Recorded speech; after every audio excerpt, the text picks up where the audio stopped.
விஜய கேவலமா பேசின கங்காவுக்கு நம்ம காவேரி கொடுத்த பதிலடி ரொம்பவே சூப்பரா இருந்தது அப்படின்னு சொல்லிட்டு நீங்களும் நினைச்சீங்கன்னா இந்த வீடியோக்கு லைக் போட்டு தெரிவிங்க.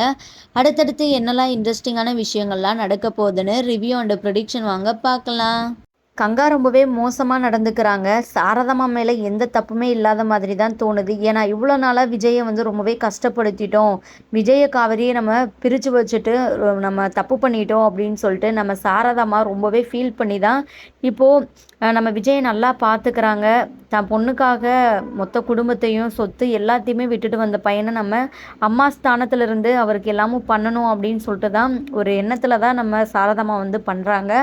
ஆனா இது கங்காவுக்கு சுத்தமா புடிக்கல. விஜய தலையில தூக்கி வச்சு ஆடிட்டு இருக்கிறாங்க அப்படின்னு சொல்லிட்டு ஒரு வித பொறாமையிலயும், கோவத்திலயும் தான் கங்கா இருக்கிறாங்க. இங்க விஜய், குமரன், காவேரி எல்லாருமே சாப்பிட்டுட்டு இருக்கிறாங்க. ரொம்ப ஜாலியா பேசிக்கிட்டு. இங்க குமரன் முன்னாடி நடந்த விஷயங்கள் எல்லாம் விஜய் கிட்ட சொல்லிட்டு இருக்கிறாங்க. என்னோட மாமா தான் என்னை வளர்த்தாங்க. என்னை ரொம்பவே நல்லா பார்த்துக்கிட்டாரு அப்படின்னு சொல்லிட்டு.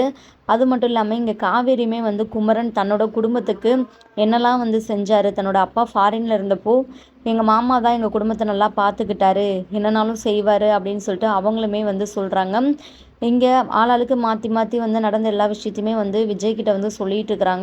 இப்போ மட்டும் மாமா இருந்திருந்தா கண்டிப்பாக ரொம்பவே சந்தோஷமாக இருந்திருக்கலாம் அப்படின்னு சொல்லிட்டு குமரன் சொல்லவுமே இங்கே எல்லாரும் முகமும் அப்படியே வாடி போயிருது. உடனே விஜய் இருந்துக்கிட்டு அப்படியே கொஞ்சம் ஜாலியாக பேசவும் எல்லாரும் பார்த்தீங்கன்னா மறுபடியுமே நல்லா ஜாலியாக பேசிகிட்டு இருக்கிறாங்க. சாரதாம்மா ரூமில் கங்கா கிட்ட பேசிகிட்டு இருக்கிறாங்க. நம்ம விஜயை பற்றி ரொம்பவே பெருமையாக சொல்கிறாங்க. என்ன சமைச்சு கொடுத்தாலுமே விஜய் தம்பி ரொம்பவே விரும்பி சாப்பிட்றாரு. எல்லாமும் நல்லா இருக்குன்னு சொல்கிறாருடி அப்படின்னு சொல்கிறாங்க. இங்கே நம்ம கங்காவுக்கு அப்படி பயங்கர கோவம் வருது. எப்போ பார்த்தாலும் இந்த வீட்டுக்கு வந்தாலே இவர் புராணமாக தான் இருக்குது அப்படின்னு சொல்லிட்டு, நீ விருந்து சாப்பாடு டெய்லியும் போட்டால் அவர் நல்லா தான் இருக்குன்னு சொல்லுவார். அப்புறம் நல்லா இல்லை நான் சொல்லுவார் அப்படின்னு சொல்லிட்டு ஒரு மாதிரி பேசுகிறாங்க. நெக்ஸ்ட்டு பார்த்தீங்கன்னா இங்கே எதுக்காக எப்போ பார்த்தாலும் நீ அவரையே கடைக்கு அனுப்பிச்சி விட்ற, என்கிட்ட சொல்லலாம்ல, இல்லை நீ போக வேண்டியதானே அப்படின்னு சொல்கிறாங்க. இல்லடி நான் தான் போகலான்னு இருந்தேன், குமரன் தம்பி தான் நான் போகிறேன்னு சொல்லிட்டு போயிடுச்சு. ஆமாம் ஆமாம் அப்படின்னு சொல்லிட்டு இங்கே கங்கா அப்படியே முணுமுணுத்துட்டு இருக்கிறாங்க. ஏன்டி இப்போ அதுக்காக நீ கோவப்படுற அப்படின்னு சொல்லிட்டு சாரதா கேட்க, அவருக்கு கடையில் அவ்வளோ வேலை இருக்குது, அவர் என்ன சும்மாவா இருக்கிறார், நீ சும்மா சும்மா அவருக்கு ஃபோன் பண்ணி அங்கே போ இங்கே போ அப்படின்னு சொல்லிட்டு வேலை சொல்கிற, அவர் கடையில் உள்ள வேலையை பார்ப்பாரா இல்லை நீ சொல்கிற வேலையை பார்ப்பாரா அப்படின்னு சொல்லிட்டு அப்படியே கங்கா கோவமாக பேசுகிறாங்க. இங்கே பாரு, இதுக்கப்புறம் உன் வீட்டுக்கார்ட்ட நான் எந்த வேலையுமே சொல்ல மாட்டேன்டி, இதோட விடு அப்படின்னு சொல்லிட்டு சொல்கிறாங்க. நெக்ஸ்ட்டு பார்த்தீங்கன்னா பாட்டி இருந்துக்கிட்டு நம்ம விஜயை கேட்குறாங்க, எங்கே விஜய் தம்பியை காணோம், நம்ம கூட தானே இருந்தார் அப்படின்னு சொல்லிட்டு. அவர் குமரன் தம்பி சாப்பிட்டு போகவுமே அவர் ரூமுக்கு கிளம்பிட்டாரு, கொஞ்ச நேரம் அங்கே ரெஸ்ட் எடுத்துகிட்டு வருவார் அப்படின்னு சொல்கிறாங்க. உண்மையாகவே குமரன் விஜய் தம்பி எவ்வளோ ஒரு க்ளோஸ் ஆகிட்டாங்க, அண்ணன் தம்பி பார்க்குற மாதிரி இருக்குது, ரெண்டு பேருமே சொக்கத்தங்கம் அப்படின்னு சொல்லிட்டு பேசவும் இங்கே நம்ம சாரதா இருந்துக்கிட்டு நம்ம விஜயை அப்படியே ரொம்பவே புகழ்ந்து பேச ஆரம்பிச்சிடுறாங்க. விஜய் தம்பி உண்மையாகவே சொக்கம் தங்கம் தான், குமரன் தம்பியை நம்மளுக்கு சின்ன வயசுலேருந்தே தெரியும், விஜய் தம்பியை தான் நான் ரொம்பவே தப்பாக நினச்சிட்டேன், தேவையில்லாமல் காவேரியும் விஜயும் பிரித்து வச்சு நான் அவங்கள ரொம்பவே கஷ்டப்படுத்திட்டேன், ரொம்ப தங்கமான பையன், ரொம்ப பணக்கார பையன், நம்மளுக்காக இப்படிலாம் கஷ்டப்பட்டுட்ருக்குறான் அப்படியே ரொம்ப ஃபீல் பண்ணி நம்ம சாரதாம்மா பேச, உடனே இதை கேட்டு கங்கா பயங்கர வெறுப்பாகுறாங்க. சும்மா நீ அவரை தலையில் தூக்கி வச்சு ஆடிட்டு இருக்காத, பணக்காரராக இருந்தார் தான் ஆனால் இப்போ இல்லை அப்படின்னு சொல்லிட்டு சொல்லவுமே இங்கே பாட்டி இருந்துக்கிட்டு, ஏண்டி கங்கா வர வர உன் பேச்சே சரியில்லை, எதுக்காக இப்படிலாம் நீ பேசிகிட்டு இருக்கிற, உனக்கு என்ன தான் ஆச்சு அப்படின்னு சொல்லிட்டு இங்கே பாட்டி சாரதா ரெண்டு பேருமே கங்காவை பிடிச்சி திட்டுறாங்க. இன்னொரு பக்கம் எல்லாத்தையுமே கதவுக்கு பின்னாடி நின்று கேட்டுருந்த காவேரி பயங்கர டென்ஷன் ஆகிட்டு இங்கே ரூம்குள்ளே வந்துடுறாங்க.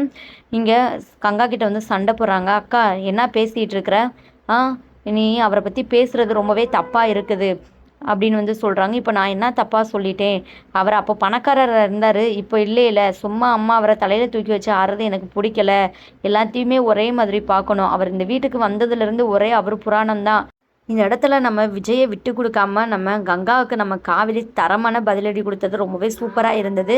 வாயை மூடுக்கா, இதுக்கப்புறம் நீ அவர் எதனாலும் பேசினா அவ்வளோதான் பார்த்துக்கோ, அவர் பணக்காரர் இல்லாமல் வேணால் இருக்கலாம், அவர் எல்லாத்தையுமே எனக்காக விட்டுட்டு வந்தார், இப்போது 2 வேளை சாப்பாடு போகிற ஒரு காரணத்துக்காக நீ என்ன வேணாலுமே பேசுவியா, அவர் நம்ம வீட்டை எதிர்பார்த்துட்டு இருக்கிறான்னு சொல்லிட்டு சொல்லிட்டுருக்கிற. கங்காவை பிடிச்சி செம்மையாக வெளுத்து வாங்குறாங்க நம்ம காவேரி. கங்கா இருந்துக்கிட்டு, இல்லடி நான் எதுவும் தப்பாக சொல்லலை அப்படின்னு சொல்கிறாங்க. என்ன எல்லாத்தையும் நான் கேட்டுட்டு தானே இருந்தேன், அவருக்காக நான் இருக்கிறேன். அவரை எப்படி பார்த்துக்கணும் அப்படின்னு சொல்லிட்டு எனக்கு தெரியும். நீ ஒண்ணும் கவலைப்படாத. அவர் எனக்காக எல்லாத்தையுமே தூக்கி போட்டுட்டு வந்தது எவ்வளோ பெரிய விஷயம் தெரியுமா? யாருமே இந்த மாதிரி ஒண்ணு பண்ணவே மாட்டாங்க. என் என் புருஷன் எனக்காக பண்ணியிருக்கிறான். அது எனக்கு எவ்வளோ பெரிய விஷயம் அப்படின்னு சொல்லிட்டு நம்ம காவேரி இருந்துக்கிட்டு சொல்ல, உடனே சாரதா இருந்துக்கிட்டே, "ஏய் காவேரி, அவ தான் ஏதோ லூசுத்தனமா பேசிட்டு இருக்கிறா. நீ எதுக்கு அவளுக்கு நீ சரிக்கு சமமா பேசுற? விடு காவேரி போ." இங்கே பாருக்கா, இதுக்கப்புறம் நீ வந்து அவரை மரியாதை குறைவா பேசுனேன்னா கண்டிப்பா வந்து அவ்வளோதான். நான் சும்மா விட மாட்டேன் அப்படின்னு சொல்லிட்டு வந்து செம்மையா திட்டி விட்டுட்டு போறாங்க. இங்க கங்காவை பிடிச்சி பாட்டி திட்டுறாங்க. நீ பேசுறத அந்த தம்பி கேட்டா பாவம் என்ன நினைப்பாரு? ஏன்டி இப்படிலாம் வந்து பண்ணிட்டு இருக்கிற அப்படின்னு வந்து சொல்றாங்க. இப்போ எதுக்கு எல்லாரும் ஓவரா ரியாக்ட் பண்ணிட்டு இருக்கிறீங்க? அப்படி என்ன நான் தப்பா பேசிட்டேன்? நான் எதுவுமே தப்பா சொல்லலையே, உண்மையை தானே சொன்னேன். நம்மளை தான் அவர் எதிர்பார்த்துட்டு இருக்கிறாரு இப்போ. அவளும் ரொம்ப ஓவரா தான் வந்து பேசிட்டு போறா. எதுக்காக தான் இப்படி ஆடுறாளோ தெரியல. சின்ன விஷயத்த கூட பெரிய விஷயமா வந்து இது பண்ணிட்டு இருக்கிறா அப்படின்னு வந்து சொல்றாங்க. உடனே சாரதா இருந்துகிட்டு கங்காவை பிடிச்சி திட்டுறாங்க. ஓ வீட்டுக்காரரை பேசுனா நீ சும்மா விடுவியா? அதே மாதிரி தான் அவளுக்கு கோவம் வராதா? அவள் எல்லா டைமும் வந்து சும்மா பொறுமையாவே இருந்துட்டு இருப்பாளா? காவேரி பத்தி இன்னும் உனக்கு தெரியாம இருக்குது அப்படின்னு வந்து சொல்றாங்க. உனக்கு எப்போதும் உன்னோட 2வது பொண்ணு தான் ஒசத்தி. அவளை தான் உனக்கு ரொம்ப பிடிக்கும். ஒரு வார்த்தை நாங்கள் எதுவுமே பேசிடக்கூடாதே, அப்படியே எங்ககிட்ட வந்து எக்கிக்கிட்டு வந்துருவேன். இதுக்கப்புறம் நான் அந்த காவேரி விஷயத்தில் தலையிடவே மாட்டேன் அப்படின்னு சொல்லிட்டு கங்கா இருந்துக்கிட்டே சொல்கிறாங்க. இங்கே கங்கா பேசுறத பார்த்துட்டு பாட்டிக்குமே பயங்கர கோவம் வருது. கங்கா, உனக்கு பொறாம, காவேரி நல்லா வாழ்றா, அவளுக்கு நினச்ச மாதிரி வந்து வாழ்க்கை அமைஞ்சிருக்குது அப்படின்னு சொல்லிட்டு உனக்கு பொறாம தானே? நீ பணக்கார குடும்பத்தில் கல்யாணம் பண்ணி போகணும்னு சொல்லிட்டு நினச்ச, அது நடக்கலை. இப்போ காவேரி வாழ்கிற வாழ்க்கையை பார்த்துட்டு உனக்கு வந்து பொறாமையாக இருக்குது அப்படின்னு சொல்லிட்டு வந்து பாட்டி செம்ம பயங்கரமாக வந்து பேசுகிறாங்க. கரெக்டாக வந்து சொல்கிறாங்க. இதை கேட்டதுமே நம்ம கங்கா இருந்துட்டு பயங்கர கோவப்படுறாங்க. உங்கள் எல்லாத்துக்குமே என்ன பார்த்தா எப்படி தெரியுது? இளக்காரமாக இருக்குதா? எதுக்காக இப்படிலாம் வந்து பேசிகிட்டு இருக்கிறீங்க பாட்டி? அவ்வளோதான், இந்த மாதிரிலாம் பேசாதீங்க அப்படின்னு சொல்லிட்டு வந்து திட்டுறாங்க. நான் உண்மையை தானே சொல்கிறேன், பொய்யெல்லாம் சொல்லலை அப்படின்னு வந்து சொல்கிறாங்க. உடனே நம்ம பாட்டிக்கிட்ட வந்து நம்ம கங்கா வந்து சண்டை போட ஆரம்பிச்சிடுறாங்க. இப்போ தான் காவேரி கிட்ட வந்து சண்டை போட்டேன், இப்போ பாட்டிக்கிட்டேயா? கங்கா, நீ கொஞ்சம் அமைதியாக இருக்கிறியா? பேச்சை விடு அப்படின்னு வந்து சொல்கிறாங்க. நான் என்ன பேசினாலுமே உங்களுக்கு தப்பாக தானே தெரியுது. இதுக்கப்புறம் நான் வாயவே திறக்கல. நீங்கள் பண்ணுறதெல்லாம் நான் பொறுத்துக்கிட்டு இருந்தால் ரொம்பவே நல்லவ. எதிர்த்து எதனாலும் வந்து பேசினா வந்து நான் கெட்டவ, தப்பானவள் ஆயிடுவேன். இதுக்கப்புறம் உங்கள் விஷயத்தில் நான் தலையிடவே இல்லை அப்படின்னு சொல்லிட்டு ரொம்ப ரொம்ப கோவமாக பேசிட்டு கங்கா வந்து அங்கேருந்து போயிடுறாங்க. இங்கே பாட்டியும் சாரதாமாவும் கங்கா பண்ணுறதெல்லாம் பார்த்துட்டு ரொம்பவே ஃபீல் பண்ணுறாங்க.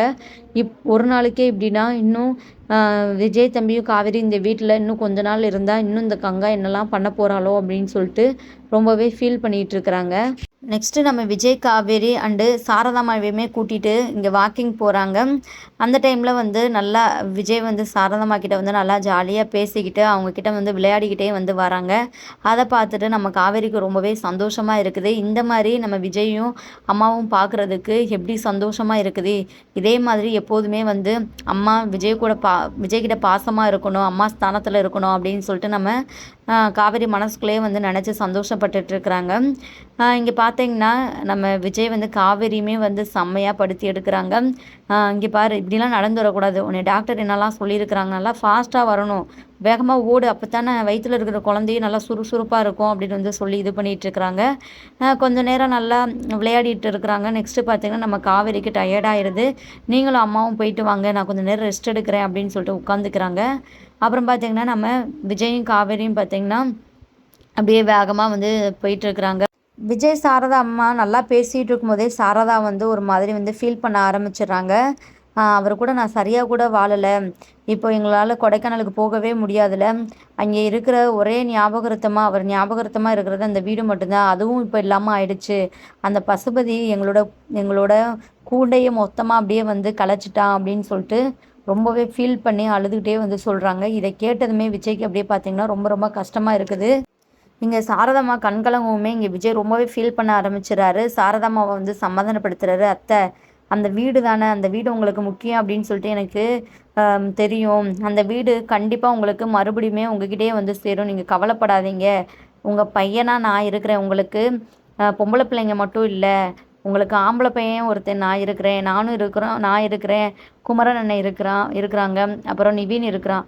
நாங்கள் 3 பேரும் இருக்கும்போது நீங்கள் எதுக்காக இப்படிலாம் வந்து கவலைப்பட்டு இருக்கிறீங்க? சீக்கிரமே அந்த வீட்டை வந்து உங்கள் கையில் ஒப்படைப்போம் அப்படின்னு வந்து சொல்கிறாங்க. இதை கேட்டதுமே நம்ம சாரதாம்மாவுக்கு ரொம்பவே சந்தோஷமாக இருக்குது.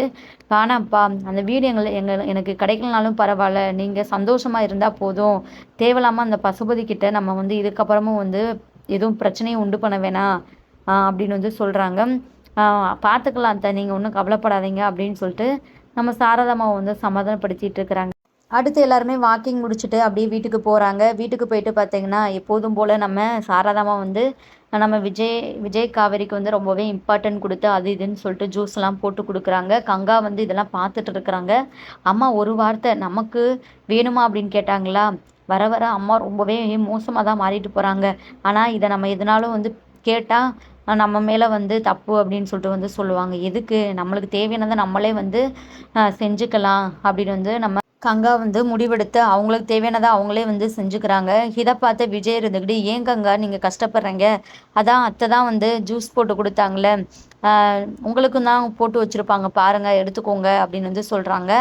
ஆமாம் ஆமாம், இப்போல்லாம் எங்கள் அம்மாவுக்கு நான் எங்கே கண்ணுக்கு தெரிகிறேன், இந்த வீட்டுக்கு வந்த விருந்தாளி தான் கண்ணுக்கு தெரியுறாங்க, அவங்கள தான் ரொம்பவே வந்து பார்த்து பார்த்து வந்து எல்லாமும் பண்ணிகிட்டு இருக்கிறாங்க அப்படின்னு வந்து சொன்னதுமே இங்கே விஜய்க்கு அப்படியே சுருக்குனது. விஜய் ஒரு மாதிரி வந்து இதாகிடுறாரு. இதை பார்த்த நம்ம சாரதாம்மா இருந்துக்கிட்டு கங்காவை பிடிச்சி திட்டுறாங்க. கங்கா நீ என்ன பேசிகிட்டு இருக்கிற, இந்த வீட்டுக்கு யார் விருந்தாளியாக வந்திருக்கிறா, விஜய் ஒன்றும் விருந்தாளி கிடையாது, அவர் நம்ம வீட்டில் உள்ள ஒருத்தர் தான் அப்படின்னு வந்து சொல்கிறாங்க. ஓ அப்படியாம்மா, பார்த்தா அப்படி தெரியல, நீ ஏதோ வீட்டுக்கு விருந்தாளி வந்த மாதிரி இல்லை எல்லாமும் பண்ணிகிட்டு இருக்கிற, த அவருக்குன்னு ஸ்பெஷலாக வீட்டில் ஒருத்தர்னு சொல்லிட்டு சொன்னால் எங்களுக்கு செய்கிற மாதிரி தான் அவருக்கும் நீ வந்து செய்யணும் அப்படின்னு வந்து சொல்கிறாங்க.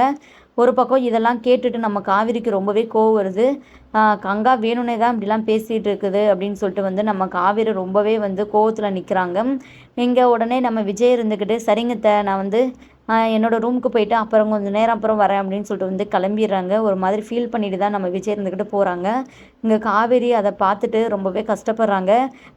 உனக்கு என்னதாக்கா பிரச்சனை, இப்போது எதுக்காக அப்படிலாம் பேசிகிட்டு இருக்கிறா, வேணும்னு தானே அவர்கிட்ட இப்படிலாம் நீ வந்து நடந்துக்கிற சொல்லு, அவர் நீ பேசினதை கேட்டு அவர் வந்து மனசு சங்கடப்படணும், அதுதானே உன்னோட ஆசை, நாங்கள் இந்த வீட்டில் இருக்கக்கூடாது அதுக்காக தானே இப்படிலாம் பண்ணிகிட்டு இருக்கிற, அம்மா நாங்கள் வந்து அந்த வீட்லேயே இருந்துக்கிறோம், இதுக்கப்புறம் எங்களுக்கு தேவையானதை நாங்களே பார்த்துக்குறோம் அப்படின்னு வந்து சொல்கிறாங்க. ஏன்டி இப்படிலாம் பேசிகிட்டு இருக்கிற, அவள் தான் ஏதோ பொறாமையில் இப்படிலாம் பண்ணிகிட்டு இருக்கிறா, நீயும் அவள் பண்ணுறத பெருசாக எடுத்துக்கிட்டு எதுக்காக இங்கேருந்து போகிறேன்னு சொல்கிற, நான் இதுக்கு முன்னாடி தான் உன்னை சரியாக பார்த்துக்கல, இதுக்கப்புறம் உன்னை நான் நல்லா பார்த்துக்கணும் அப்படின்னு சொல்லிட்டு வந்து சொல்கிறாங்க.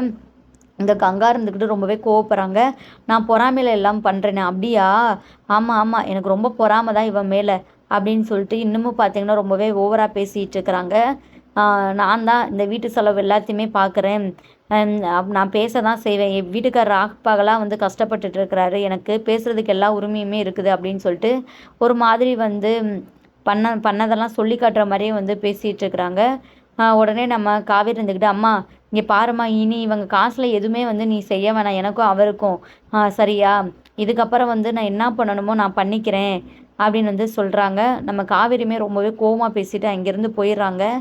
நெக்ஸ்ட்டு பார்த்தீங்கன்னா இங்கே கங்கா அப்படியே ரொம்ப தான் பணக்காரன் புருஷன் இல்லை அதனால தான் இவ்வளோ ஆட்டம் போடுறா, என்னதான் இவர் எதுவுமே வேணாம் அப்படின்னு சொல்லிட்டு விட்டுட்டு வந்தாலுமே என்னைக்கா இருந்தாலும் அந்த சொத்து பணம் எல்லாமே வந்து இவருக்கு தானே, அதனால தான் இவ இப்படிலாம் பண்ணிகிட்டு இருக்கிறா அப்படின்னு சொல்லிட்டு இங்கே கங்கா வந்து பேசிகிட்டு இருக்கிறாங்க.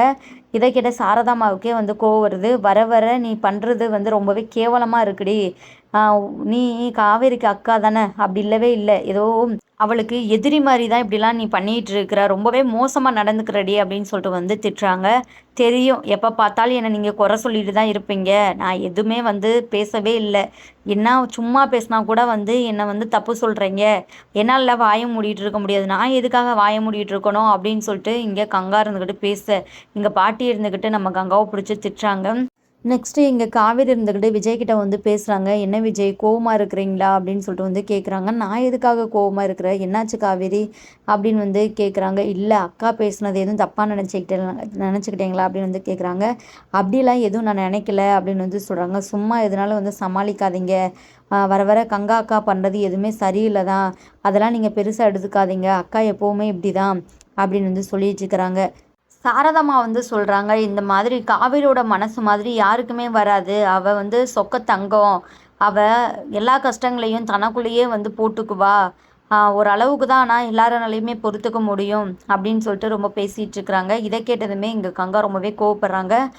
உன்னோட காவேரி மக தான் ரொம்பவே வந்து ஒசந்தவன்னு சொல்கிற, அப்போது நாங்களாம் வந்து ஒன்றத்துக்கு ஆகாதவளா, நாங்களாம் கெட்டெண்ணம் பிடிச்சவங்களா அப்படின்னு வந்து சொல்கிறாங்க. அதெல்லாம் சொல்லி தான் தெரியணுமா, சொல்லாமலே தெரிஞ்சுக்கணும், ஏன் உங்களுக்கு தெரியாதா, அவன் மனசு எப்படி உங்கள் மனசு எப்படி அப்படின்னு சொல்லிட்டு அப்படின்னு வந்து சொல்கிறாங்க. ஆமாம் ஆமாம், ரொம்ப தான் நல்லவ காவேரி. ஆமாம், பணக்காரன்னு சொல்லிட்டு தான் விஜயவை வந்து கல்யாணம் பண்ணா அப்படின்னு சொல்லிட்டு ஒரு மாதிரி காவேரி வந்து தப்பாக பேச ஆரம்பிச்சிடுறாங்க. கான்ட்ராக்ட் போட்டு தான் நான் கல்யாணம் பண்ணா பணத்துக்காக அப்படின்னு சொல்லிட்டு உடனே நம்ம சாரதா இருந்துக்கிட்டு கோவப்படுறாங்க. அடைச்சி வாய மூடு, அவளோட கால் தூசியை கூட நீ பெற மாட்ட, அவளோட தங்கச்சி உயிரை காப்பாத்துறதுக்காக தான் அவள் வந்து அப்படி ஒரு கேவலமான விஷயத்த பண்ணா, என்ன அவன் மேலே இருக்கிற கோவத்தில் வாய்க்கு வந்த மாதிரிலாம் பேசிகிட்டு இருக்கிற, இப்படிலாம் பேசினா அவ்வளோதான் கங்கா அப்படின்னு வந்து சொல்கிறாங்க. நான் ஒன்றும் தப்பாக பேசலையே, இது ஒரு காரணம் தான், நம்ம நர்மதா உயிரை காப்பாற்ற போகிறதுக்காக கான்ட்ராக்ட் போட்டு பணத்துக்காக வந்து அவள் கல்யாணம் பண்ணது. ஆனால் அவள் உண்மையாக வந்து பணத்துக்காக மட்டும்தான் கல்யாணம் பண்ணா, மற்றபடி எதுவுமே கிடையாது. ஏன் தங்கச்சி உயிரை காப்பாற்றணுன்னா வேற வழியே இல்லையா அப்படின்னு வந்து சொல்லிட்டு இருக்கிறாங்க. நம்ம காவிரியோட கேரக்டரை ரொம்பவே மட்டம் தட்டி நம்ம கங்கா வந்து பேசுகிறாங்க. ஒரு ஸ்டேஜில் நம்ம சாரதாமாக்கு ரொம்பவே கோவம் வந்துடுது. இங்கே பாரு, காவேரி எப்படிப்பட்டவ அப்படின்னு சொல்லிட்டு எனக்கு நல்லாவே தெரியும். அவள் இது வரைக்கும் நிறையா கஷ்டப்பட்டுட்டா, அவளை நீ பேசுறதுக்கு எந்த ஒரு அருகதையுமே கிடையாது. நீ நம்ம குடும்பத்தை எவ்வளோ கஷ்டப்படுது. ஓ! அப்படியா? சொல்லி காட்டுறீங்களா? அப்படின்னு சொல்லிட்டு வந்து இது பண்ணிட்டு இருக்கிறாங்க. உடனே பாட்டி இருந்துக்கிட்டு சாரதாவ, "இங்க பாரு, இவளா ஒரு ஆள், இவகிட்ட நீ எதுக்கு வாய் குடுத்துட்டு இருக்க சாரதா? போ, வேற வேலை இருந்தா பாரு. இவ பண்றது சுத்தமா புடிக்கல. அவங்கவங்க குணத்துக்கு ஏத்த மாரி தான் எல்லாமும் அமையும்." அப்படின்னு சொல்லிட்டு வந்து பாட்டி வந்து சொல்லிட்டு இருக்கிறாங்க. உடனே கங்கா கோவப்பட்டு அங்கேருந்து கிளம்பிடுறாங்க. இன்னொரு பக்கம் நம்ம வி விஜய் வந்து காவேரி கிட்ட வந்து எப்படின்னாலும் கொடைக்கானல்ல இருக்கிற வீட்டை வந்து அத்தைக்கு மீட்டு தரணும், அவங்க ரொம்பவே வருத்தப்படுறாங்க அப்படின்னு வந்து சொல்றாங்க. இன்னும் விஜய் அதற்கான முயற்சியில தான் பார்த்தீங்கன்னா இறங்க போறாரு. நம்ம விஜய், குமரன், நிவின் பார்த்தீங்கன்னா தரமான சம்பவம் தான் பண்ண போறாங்க. நம்ம வெயிட் பண்ணி ஃபுல் எபிசோட பார்த்து தெரிஞ்சுக்கலாம். தேங்க் யூ ஃபார் வாட்சிங்.